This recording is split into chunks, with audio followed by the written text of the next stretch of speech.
Um, My speaking dog. of speaking of changing the channel, That's definitely him. yeah. Speaking of changing the channel, there was a game that if I wasn't a Commander fan, I probably would have changed the channel. But because I was a Commander fan, I actually tuned in from start to finish.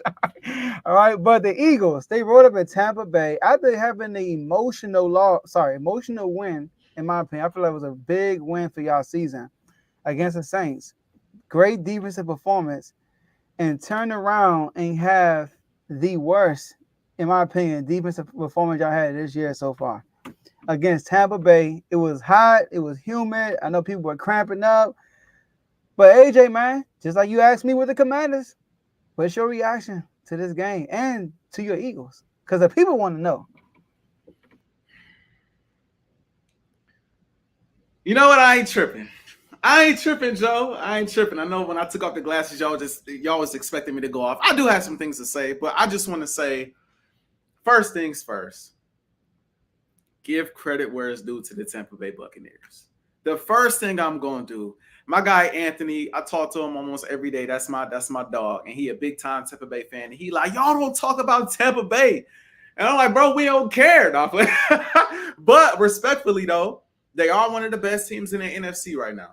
They are playing phenomenal football. Baker Mayfield, everybody cracks jokes about Baker Mayfield. If you've been watching Baker Mayfield for a year and a quarter now, the man is nice. The man is playing good ball. He's in a system that is conducive to his success. Your defense steps up and gets stops when they need to get stops. Todd Bowles is, in my opinion, one of the best defensive coaches in the game.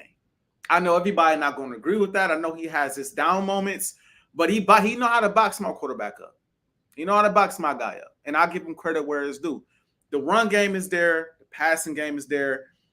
Baker, man, the boy got hot first possession. And honestly, I'm like, it's going to be a long day. It's going to be a long day. They came downfield, scored a touchdown, I believe, on 4 or 5 plays.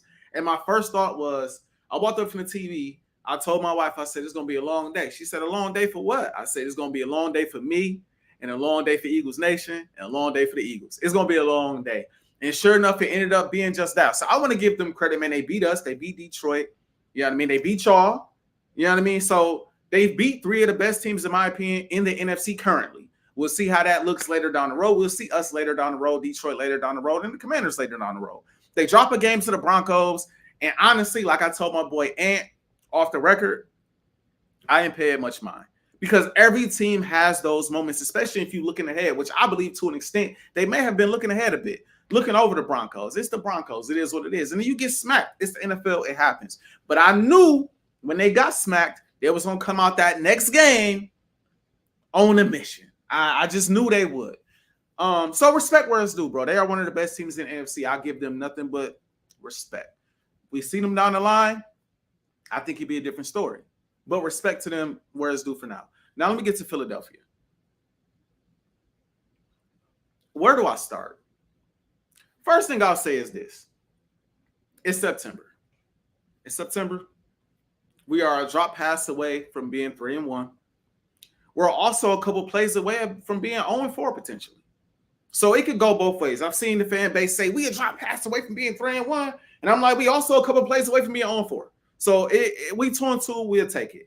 AJ Brown has only played in 1 game this season. If you watch the Philadelphia Eagles, you know AJ Brown is arguably the best offensive player that we have.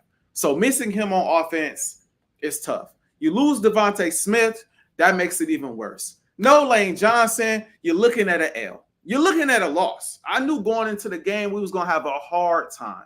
So there's that. My frustration comes on the defensive side of the ball with Philadelphia because you just came off of a game where you dominated the best offense in the league at that time, the New Orleans Saints. You look sensational. C.J. Gardner-Johnson in the media saying we're the best defense in the NFL, and as an Eagles fan, you eat it up. But then you come out in this game knowing there's no Lane, knowing there's no A.J. Brown, knowing there's no Devontae Smith, and you lay a complete egg. I don't care if it was 200 degrees outside. I don't care. I do not care. You come out and you lay a complete egg. It's inexcusable. Not getting pressure on the quarterback. It's inexcusable. Jordan Davis and Jalen Carter, 1 good game, then the following game, they're non-existent. Unacceptable. Huff, trade him. He is the definite, he's his name. He's Huff. Trade him. Get him out of here. It's not working out. And it's okay that Howie makes a ton of good moves. This wasn't the best. It is what it is. Get him up out of here. It's not working. Fangio, I have an issue with the scheme. And I've had an issue with the scheme for a long time, bro. Baker Mayfield was sacked the week before 6-7 times, bro. He couldn't do anything. He couldn't do anything, bro. He was pressured in the pocket nonstop. So logically speaking, if you're an offensive head coach, right, you're going up against a defensive line that made some noise last week. You're thinking maybe they heating up in the Philadelphia Eagles. Jalen Carter, Jordan Davis, BG, guys making plays. Sweat, guys making plays on the defensive line. We can't allow Baker to get tagged like that all game long. So what should we do? We should get the ball out quick. I mean, it's logical. Maybe we should do some receiver screens or some running back screens, or we should do a few more slants, a few more comeback routes. Philadelphia, being the defense that Philadelphia is, you're going to give them 15 yards. You're going to give them 15 yards off the line when it comes to the receivers, so it's going to be there. And they did that all game. Instead of making adjustments and bringing your corners up and allowing these guys to play bump press coverage, you keep them 15 yards back. Joe, it's 3rd and 2. Why are we 15 yards back? It's 3rd and 5. Why are we 10 yards back off the receiver? And then on top of that, you know what makes that scheme work to perfection, Joe? Is if you have DBs, linebackers, defensive ends, and tackles and safeties that can tackle.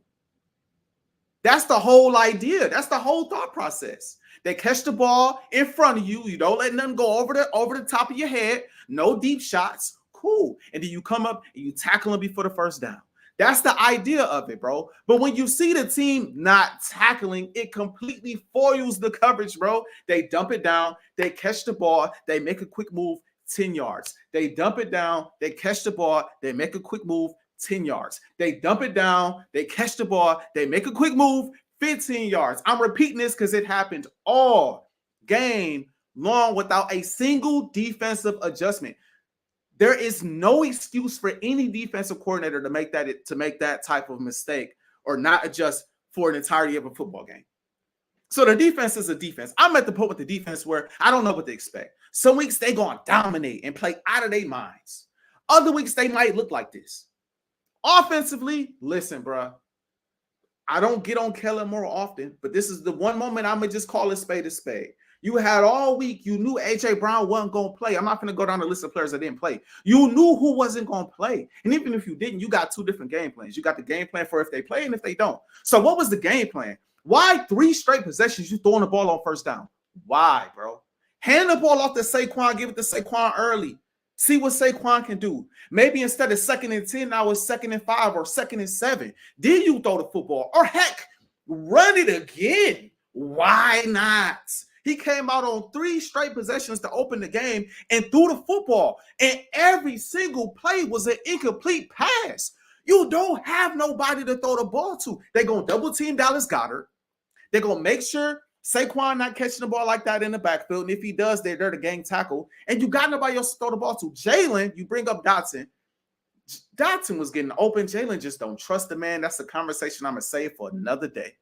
But offensively, bro, you know what you have to work with. You know what you don't have to work with, bro. Be smart. Be strategic. Get a ball to Saquon. Let him do his business. When they handed the ball up to Saquon on first down, do you know what happened, Joe? Fresh out of halftime? 59-yard run. A 59-yard basically touchdown. You right there in the red zone for a potential, to go to it's 14-24 at that point. That's what happened when you hand the ball to him on first down. I don't know what the game plan was on offense. It didn't make sense. And last but not least, Jalen. Actually, I got a few other things to say. I'm getting it all out. Jalen, my boy, I love you, dog. Pause. No Diddy. You my guy, my favorite player in the league, bro. Bro, it's no excuse for how you've been playing. I know guys not available, bro. I know guys not available. And you not playing as bad as people try to make it seem. But, bro, the red zone turnovers, the not seeming like you know what to do in the pocket, the not running where you should run, the questionable decision-making is frustrating to watch, bro. Like, I don't think if Jalen would have scored on the possession where it was 16-30, we got the block extra point. I don't think if we score a touchdown on that drive, we win the game anyway because the defense couldn't get a stop. We just couldn't get a stop. The game was over no matter what. But what I will say is bro, at that point, I gotta fault you to an extent, bro. I gotta put it on you somewhat now because the one chance that we did have, you fought it away by getting a strip sack. Last thing I'm gonna say is this, bro. I don't like outside of the game. I don't like how I feel as though some of the Eagles players insult the intelligence of the fans. That part I don't rock with. I back anybody that knows me knows how hard I rock with Jalen Hurts. It's my dog, like I said before. But don't tell us there's no issues. Your teammates coming out saying there's no issues with you and Coach Sirianni. And then when they ask you about Coach Sirianni in the press conference after the game, oh, we have our moments. Do y'all meet up and y'all talking to y'all on one accord? We have our moments. What you think we gonna say? We know how to read the room. We not stupid. We're not dumb. We know it's we know it's something there. And us Eagles fans are gonna talk about it. We're gonna comment on it. It don't look good. The optics don't look good. Slay, bro. One of my favorite DBs to ever grace the Eagles jersey. Why are you on Michael Parsons' podcast? For what? Why, bro? First off of an L where you gave up 33 points and you gave up a touchdown. Why are you there? Saquon dropped a pass for a game and didn't show up to a promo the next day where he promoting a product where he trying to get paid. No, I take it too serious. I didn't want to show up after that. You on Michael Parsons' podcast the very next day, and Michael Parsons brings up CJ, who they've been going back and forth with, and you chuckling and giggling like something is funny. Bro, I am confused.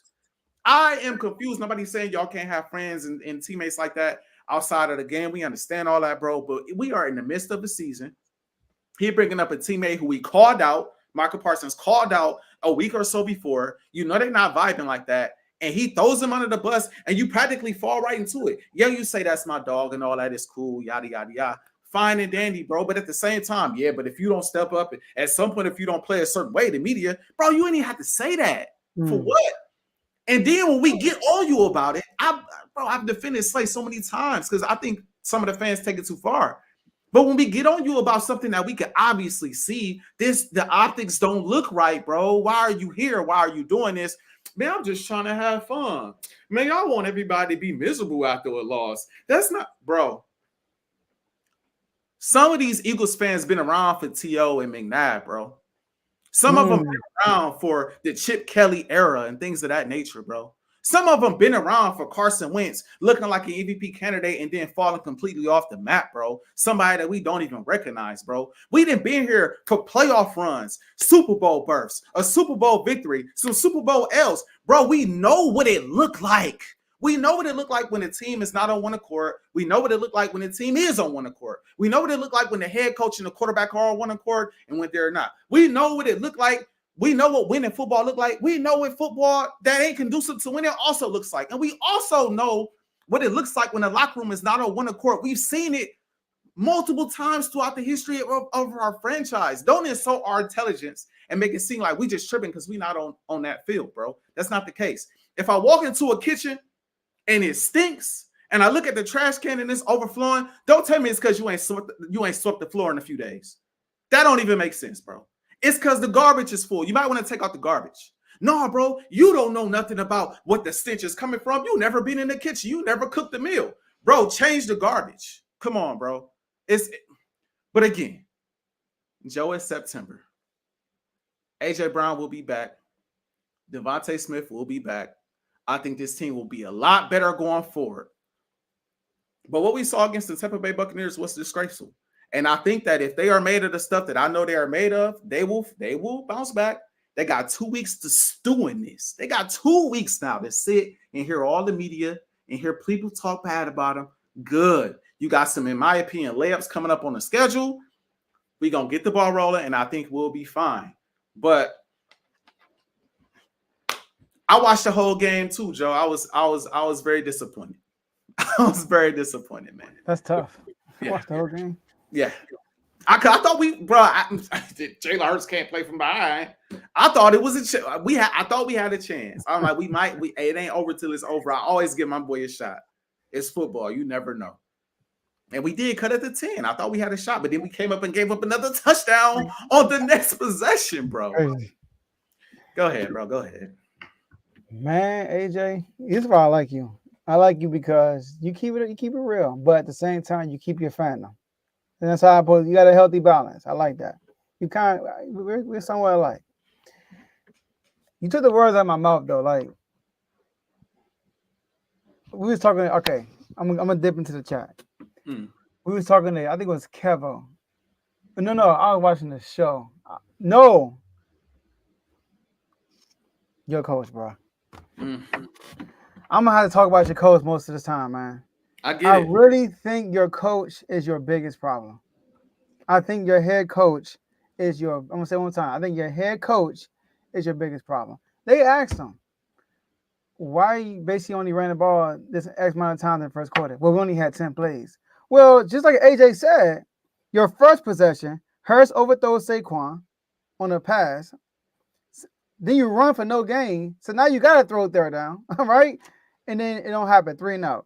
Your second possession, you throw it to Goddard, although he dropped it. It was wide open, but you throw it, like AJ said, and you run it with Saquon 3 yards, and then you get sacked. Then on the third, then you get a muff punt. I know you was mad at him. Oh my Oh my gosh. Oh my gosh. I didn't even talk about that, I know bro. you was mad at him. He's the most Bro. he said he tried to do that. He tried to push him into Man, the man defender. say he didn't know the rule, Joe. He say he didn't know the rule, Joe. Like what Oh we my! owe? What we doing, bro? And then he said, "I was a gunner my whole life, and you don't know the rule? Come on, bro. You know." So, and then your third possession, he overthrows he overthrows Campbell. No, not Campbell. Overthrows your backup tight end. Calcaterra? Yeah, it's your Yeah. backup tight end, wherever he is, Yeah, yeah. right? But you throw it. Then you throw a screen. Then he got tipped though, but overthrow that, and then a bad pass to Dawson, 3-0 again. It's like, bro. And then AJ, the whole game, y'all did not run the ball in 2 consecutive plays, only on the goal line when he got stopped twice. That was the only time y'all ran the ball with Saquon 2 times in a row. The whole game. It was always like a pass. I'm like, what's going on? So that's one thing with Sirianni. Number 2, I didn't have my players ready for today. I hate when coaches say that. Did you know the Buccaneers was on a streak? Right? They were on a 20-game streak of not scoring their opening drive. 20-game streak. And guess what they did? They scored on their first, I'm talking about a touchdown. They scored a touchdown on their first 3 drives. And it would have been 4 if Cubs never dropped the pass and wide open in the end zone. Could have been 4. But y'all the only team in the NFL that don't have an opening drive TD. Y'all the only team in the NFL who didn't score. I don't think a TD. I think a field goal. Y'all the only team in the NFL that haven't scored on the opening drive this season so far. And that's preparation. Another game, 12 missed tackles. Rex Ryan said something big. He said, you want to see how much your team love your coach? Just watch the tape. Watch the tape. Just look at the effort. Look at the effort. I don't want to bring us in there, but when I watch the Commanders, although our D was trash, you saw the effort. We just trash right now. Like it's a new system on there. We just trash. But when I watch y'all, bro, I'm like, yo, the Kobe Dean, what are you doing, bro? He missing so many easy tackles. Like, and he just came up with a good game. That's why I was happy for him, you know what I mean? And then this happened. Like, come on, bro. And then next year, then also next Jalen Hurts. This is what you brought up, right? So no, you didn't bring this up about the turnovers. A person said when you avoid a rusher, does your eternal clock changes knowing there's a body still in the area? Like when you avoid a sack, he's still there. Like he's still there. His pocket awareness sometimes, AJ, I'd be like, what? It hurts. Like these strip fumbles be on him sometimes. I'd be like, bro, what are you doing? Like, come on. But this is what you brought up right here. A lot of teams, no. This is what he said. They asked him about that, about something. He said, what's your identity? He said, a lot of teams don't have their identity at this time of the year. I think we're trying to figure it out. What? That's the head coach, bro. When you ask Dan Quinn, what's our identity? He will tell you, we want to be fast. We want to play fast. We don't want our defensive players to think. We want to be a more of a balanced attack. He'll tell you exactly what we're trying to get to. Nick Sirianni can't even tell you that. Y'all don't even have your identity. And then Dallas Goddard brought it up. We trying to find our identity. I'm like, yo, what? Y'all got the same head coach from last year. It's not like y'all got a whole new regime. They got the same coach from last year, new offensive coordinator. I get that, but still. And then this is the last thing I'm gonna say right here, right? Well, not last thing. I'm gonna say a few more things. I'm gonna be quick though. So, 12 missed tackles, 12 straight game losing the turnover battle. By the way, dating back to last year, 22 turnovers y'all gave up, and y'all only forced 7, which is a negative 15. Like I said, y'all the only team that hasn't scored in the. No, this is even worse. Y'all the only team that hasn't scored in the first quarter. Yeah, bro. What? I thought it was the first drive. No, first quarter. That's first crazy, quarter, bro. That's like a preparation, bro. The Bucks had 2 sacks all year. They sacked her 6 times. That's ridiculous. After 19 minutes and 30 seconds of football, the score is 24-0. 254 yards to 0. That's ridiculous. And this is what I'm going to last you say right here. Since A.J. Brown's been hurt, after the first game, Saquon has 16 attempts per game, averaging 6.7 yards per carry, 2 touchdowns, 0 interceptions. Since A.J. Brown been hurt, Jalen Hurts thrown the ball 98 times, bro. That's 33 times a game. And guess how much he averaged per attempt? 6.7. The same thing Saquon is averaging. 2 touchdown passes, 2 interceptions. Come on. Siviani got to do something. But I do want to ask you a question. You brought it up, kind of, right? I ain't going to ask you. You kind of brought it up. The Slade situation? Like, bro, you fresh off a law. First, you spaz on the Eagles fan base. You do that first. Then you go on Michael podcast. He's asking you questions that you're not supposed to be answering. He asked you a question about CJ, and he didn't praise CJ. He still doubled down on what he said about CJ. And you sitting there laughing and giggling. And he asked you, can you give us some pointers about the Buccaneers? What? We played them this year. Can you help us out? I'm thinking, like, what are you talking about? And then he questioned you about the Eagles fans. And you, man, they be getting my nerves sometimes. I love the Eagles fans. I'm like, bro, this dude Slade messing up. I'm like, Tomo. Not Tomo. I'm like, AJ, this man Slade, dog. Like, he might be out the door with y'all. I don't know. This is last year. Okay, because we got young guys in the wings ready to take over that spot. So this definitely his last year, bro, for sure. And I like having him on the field for us right now. Off the field, Slade got to tighten up, bro. I just think it's the same thing I complained about last year. Y'all be trying to be so buddy with everybody. Yeah. Why you got to be so kind, my guy? Well, why you got to be so nice? Bro, of all people, bro, knowing it's a division rival, knowing like I see his friends on Twitter, man, y'all don't know Slade. That's who Slade is. So what, bro? It don't look good. CJ Garner-Johnson put on Instagram, damn. Yeah. Like, come on, bro. Like, you know CJ too. Like, we know it don't look good. And I think Slade has played pretty decent this season. He's given up 2 touchdowns, granted. But AJ, outside of 2 touchdowns, he's giving the third worst passing rate in the NFL right now. But this is the problem. This is the problem with that, bro. You know when he makes his plays, he gets his PBUs. Do you know when it happens, bro? He's in press man-to-man coverage, bro. Of course, if you playing 15 yards off a receiver and they dinking and dunking the ball all the way downfield, yeah, they're going to have a great rating on you, bro. You're not even in position to make a play. The only thing you can do, bro, is step up and make a tackle. But again, we don't tackle well. The philosophy makes no sense when the team you only have a 4-man front most of the time. They're not getting pressure on the quarterback, bro. So you got to come out of your 4-man front. It does not work. You drop these cornerbacks back in positions where they're not at their best. Quinyon Mitchell, Maddox, and Slade play best when they're up to the receiver, bro. And I was telling Kev off the record, if you're pressing up on the receivers, bro, the worst thing that can happen is you get beat over the top. Worst thing. I'd rather you get beat over the top than the team go on a 13-14 play drive and take up 10 freaking minutes off the quarter. Bro, just give them the big play, get an offense the ball. The best thing that can happen is you can get some PBUs and force a turnover and get the ball back to your offense. And that has happened more times than not. These corners, Slade can still cover, bro. Give him an opportunity to actually cover. I didn't got touch on Quinion. I didn't see enough from Quinion to know the boy can cover. But if he's got 15 yards, bro, you can't make a play from 15 yards out on 3rd and 5, 3rd and 6, 3rd and 2. It don't make no logical sense. But I want to touch on this before we wrap it up because I know it's getting late. I want to say this, bro. Sirianni is not the greatest head coach. He's just not. You count on him to make decent decisions situationally. That's what you count on because that's what he's supposed to be good at. This year, he has not made great situational decisions. You don't want him calling plays on offense. You don't want him calling plays on defense. But you know what's crazy? We knew this last year.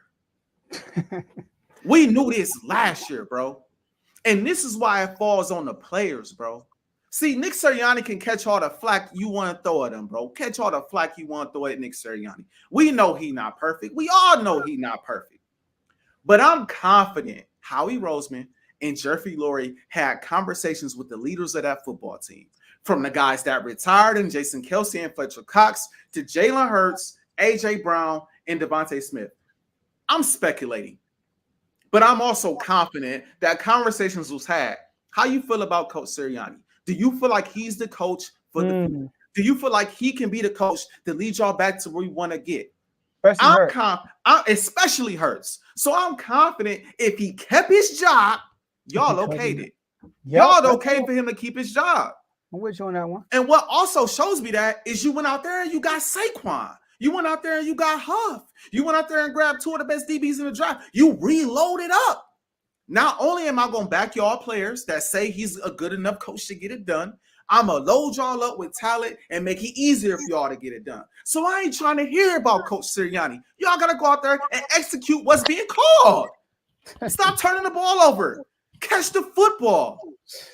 You know what I'm saying? Simple stuff, bro. Execute what is being called on the field. Y'all got 2. I don't want to get carried away because, again, we are missing some big-time talent. It better change when A.J. Brown, Devontae, and Lane come back, bro. I ain't trying to hear about coach. We got too much talent to look like this, bro. Come on, bro. We got the best, in my opinion, the best receiver core in the league. Right now, we got the best back in the league. I still believe in Jalen. I still think he's a top 10 guy in the league. I do. I don't care what nobody say. I still think Jalen is like that when he's on his game. I do. We have a defense that has playmakers. CJ is a playmaker. Slay and Q, they're playmakers. Jordan Davis and Jalen Carter, they're playmakers, bro. Make plays. Stop giving me these excuses, especially on offense. The defense, yeah, y'all got to tweak some stuff, coaching. But offensively, bro, y'all got too much talent. I don't care what they call. Y'all should execute it to perfection. All that talent, bro. Come on, man. It's the effort. They got me tight. They got me tight, Joe. And it's early. It's early. But, man, hey, look, the quote you said, as you enter the bye, you want to find the identity. Do you guys talk about what you want the message to be to the team, or how you want to handle it as you guys go into the second part of the year?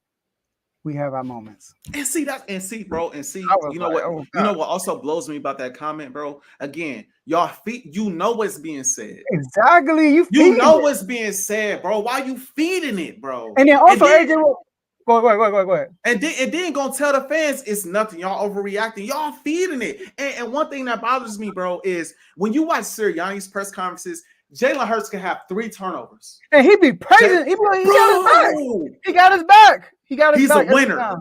He's a winner. You know, the strip sack not really on him. We should have blocked a different way. You know, receiver probably should have cut. He be throwing other guys under the bus to protect Hurts. But then you get in front of the mic knowing you got all these turnovers, knowing you not playing the best ball that you could play right now, and you throw dog under the bus like that. If it's personal, say it's personal. If you don't want them there, tell Howie and them you don't want them there. Make the change. Yeah. But if you cool with them being there, bro, take responsibility. Say you need to execute. Dance around questions. He the best. He give a speech with the best of them, Joe. He give a speech and say all of these words, but then when you talk about the coach, he got 4 words. He hasn't, bro. You making us look bad, bro. He hasn't given a quote in a minute, though. I was about to say, but look, you know what I'm gonna say. I'm gonna say this. All right, I've been hard on Sirianni. I am gonna say that because you made a valid point. He never throws Jalen Hurts under the bus. None of his players for real. He always say, "Give me the blame." He takes responsibility. So I'm gonna say this: Sirianni's probably doing all he could. He's probably deaf. I mean, his voice is probably just muted to them now. So when you get to that situation, when you already paid your quarterback, you kind of got to pick one. You got to pick the quarterback or the coach, and more than likely you're gonna roll with the quarterback. So a decision just have to be made. Either Jalen Hurts and them start playing better, or they're gonna just have to get rid of Sirianni, get a bigger voice in there, like a voice that they can actually respect. So, and then Sirianni talking about like him and the coordinator gonna watch film together. I'm thinking like, bro, y'all want to do that before? You know, it's like all this stuff. So y'all bye week came at the perfect time. time. I know it's early, but it came at the right. Yeah, I got injuries, I got the turmoil. Get it right. Go take a trip on the golf course. I got there last time. Yeah, I agree. I couldn't agree more. My biggest thing is health. I think, bro, it's a different season so far if AJ's out there. AJ really him, bro. The impact is felt when he's not on the field. So I think if he's out there, these games are different. And while I give Tampa Bay credit, bro, they never really play AJ. Anytime we got AJ, we play these guys, we win. But it's like the last few times we played them, AJ ain't available, and they stomp us out, bro. Yeah, I do want to give your boy and some love though. Tampa Bay spanked both of us. Baker Mayfield has been incredible. Baker Mayfield is an incredible leader. I'm gonna put that out there. Like you can tell the Bucks. Mike Evans loves Baker, bro. Like to go from Brady to Baker, and you have this respect for Baker says a lot. After just leaving Brady, so I do want to give Tampa Bay their kudos. They are a top 4 or 5 team based off the first 4 games right now. Because the 3 teams they beat are 3 good teams. Like you said, the Commanders, y'all, and the Detroit Lions. Who balled out last night. So yeah, credit where it's due. Yes, sir. Credit where it's due. All right, let's get to these pick'ems, man. I done got it all out, man. Let's get to these. Good, man. I know people are waiting, man. You know, yeah. those cathartic. I think this break I'm taking is